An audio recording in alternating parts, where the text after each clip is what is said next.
Every year, on the same date, July 17th, a grave deep in the woods behind Old Fairwater Cemetery begins to bleed. Not metaphorically. Not in a way that could be brushed off as rust or red sap. Thick, crimson liquid seeps from the soil, running in slow rivulets down the cracked tombstone. Locals swear it smells like iron, like old wounds. The grave has no name, no birth date, no carving.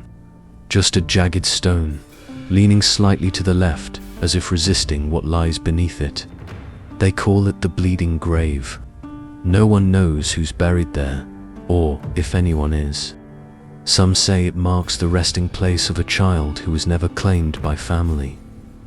Others whisper of a witch who cursed the townspeople with her dying breath.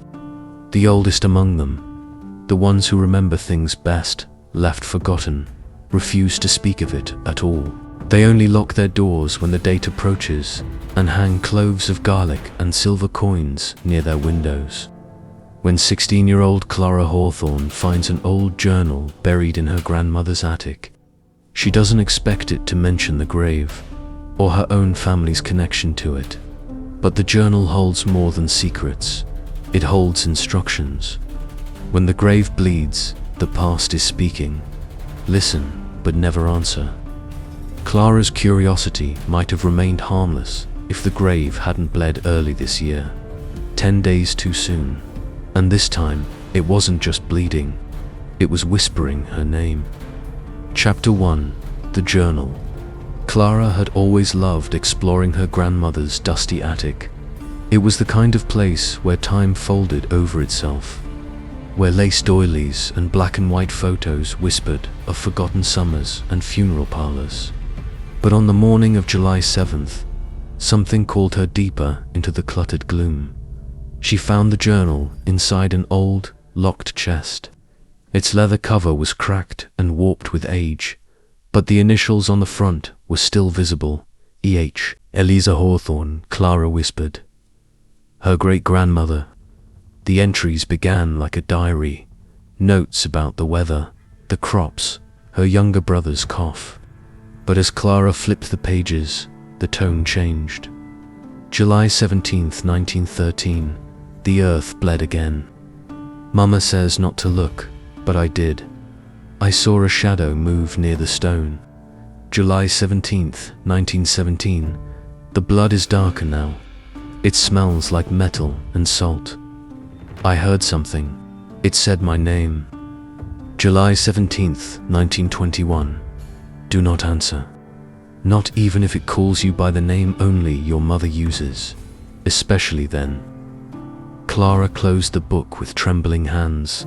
The air in the attic felt colder, heavier. She should have put the journal back, but she didn't. Chapter 2. The Graveyard. That evening, Clara biked to the edge of town, past the overgrown trails and forgotten trails until she reached Fairwater Cemetery. She locked her bike and followed the path into the woods. The trees leaned in close here, and the air smelled of moss and decay. She found the grave just as the journal described it. A crooked stone, dark and unmarked, with dried rust-colored stains crusting the base. Clara knelt beside it. Are you real? She whispered. The wind rustled the leaves, and somewhere far away, an owl cried out. She waited, and then she heard it. Clara. Her blood went cold. It was a child's voice, soft, barely a breath, but it was her name. She ran all the way home. Chapter 3. The History.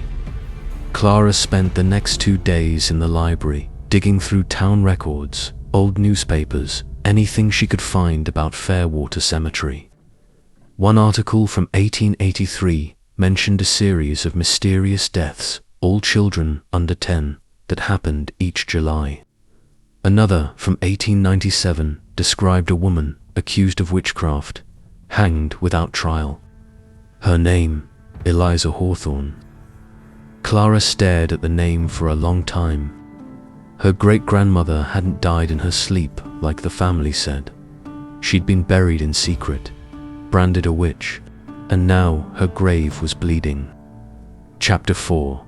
The Warning. That night, Clara dreamed of the grave.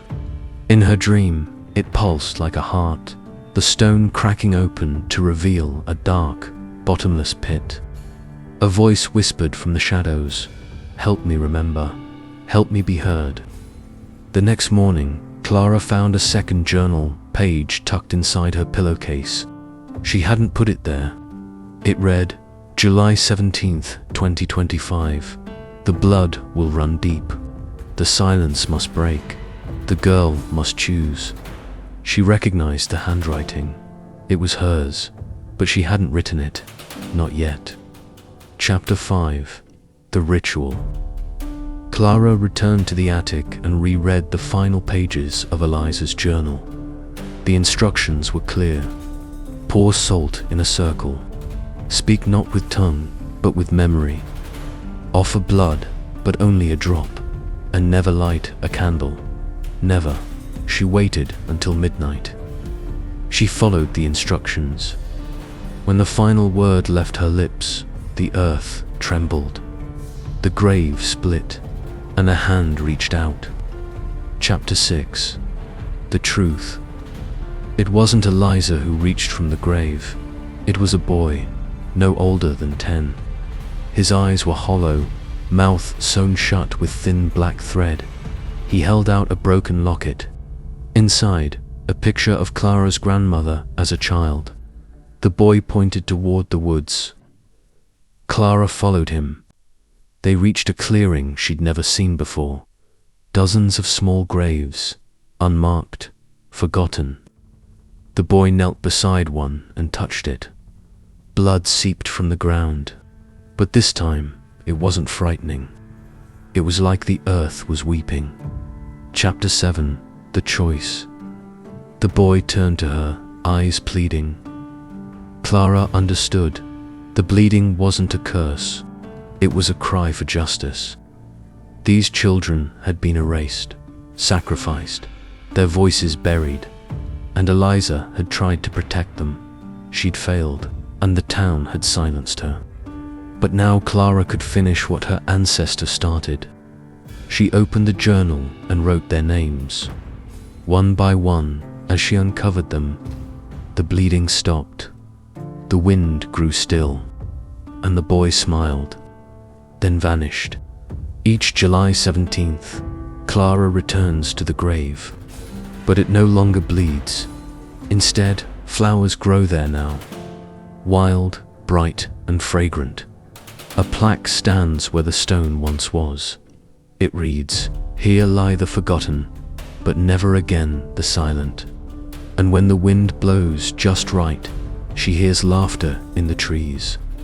The past had spoken, and this time, someone had finally listened.